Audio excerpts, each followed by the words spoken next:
Bonjour, je me nomme Sarah Paulin et je suis une étudiante de 5e secondaire. En tant qu'élève, je m'attends à ce qu'une école soit un lieu où un jeune peut créer des liens entre personnes et découvrir sa place dans le monde. Ce n'est pas supposé être un endroit dangereux. Cependant, on entend de plus en plus parler des écoles qui se font attaquer. Le fait qu'il faut demander à son ami s'il a survécu sa journée à l'école est complètement absurde, mais fait de plus en plus partie de la vie quotidienne de certains adolescents.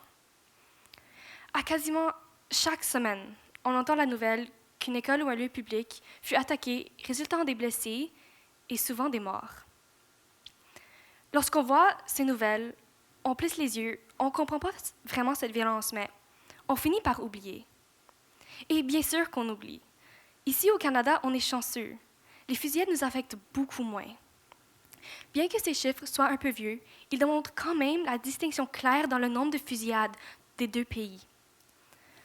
Debout, ce soir sur cette scène, je n'ai pas peur. Alors pourquoi est-ce que j'ai choisi ce sujet? Eh bien, je pense que la majorité d'entre vous présents ce soir sont familiers avec la fusillade de Parkland d'il y a quelques semaines.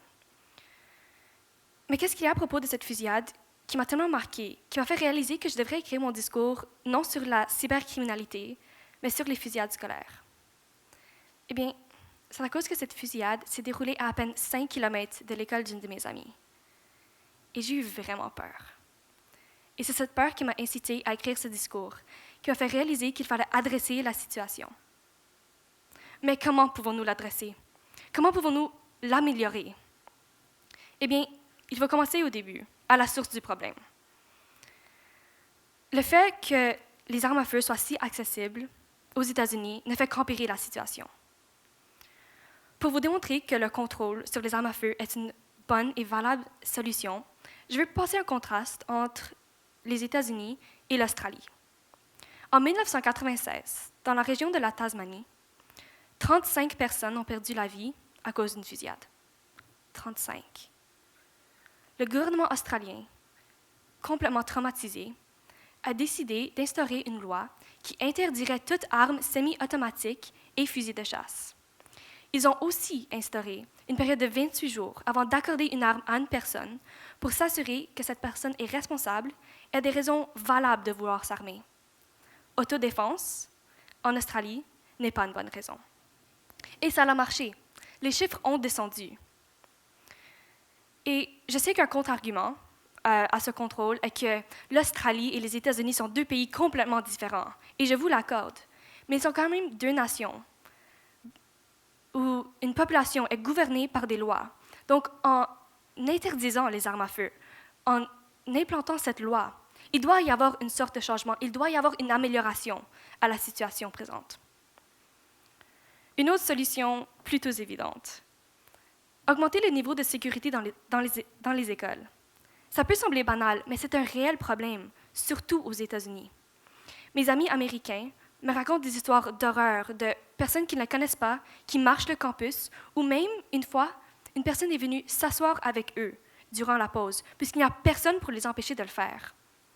Juste en mettant une ou deux personnes, des gardes de sécurité aux entrées, va empêcher les inconnus d'entrer sur le campus et fera en sorte que les écoles seront beaucoup plus sécuritaires. Ce sont des idées simples, peut-être pas des plus innovatrices, mais qui sont efficaces. Cependant, personne ne semble vouloir les implanter. Est-ce à cause d'un manque d'éducation par rapport au sujet? Un manque de communication sur qu'est-ce qui se passe? Et c'est ceci qui m'amène à mon dernier point. Je sais que les fusillades sont un sujet très chaud en ce moment. On en entend parler sur presque tous les postes de nouvelles. Et ceci, à mon avis, est la meilleure solution. Sans conversation, la situation restera stagnante. Rien ne changera. Il n'y aura plus d'idées innovatrices. Mais voici que de plus en plus de personnes en parlent, que des personnes comme moi décident de prendre parole et de faire partager leurs idées. Et c'est comme ça que le changement commence. C'est comme ça que les écoles deviendront plus sécuritaires. Et c'est comme ça que les États-Unis obtiendront le contrôle sur les armes à feu.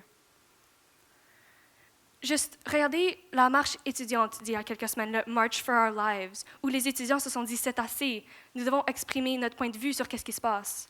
Les artistes qui composent des chansons sur la situation, qui manifestent avec leurs paroles leur frustration face à la situation, qui démontrent leur compassion pour les parents et les amis qui ont perdu quelqu'un de proche. Et tout ceci a commencé avec une conversation. Nous changeons les choses grâce à nos paroles et grâce à nos actions. Et c'est comme ça que le gouvernement est forcé d'agir. Peut-être pas avec des solutions que nous espérerons, mais il agit néanmoins.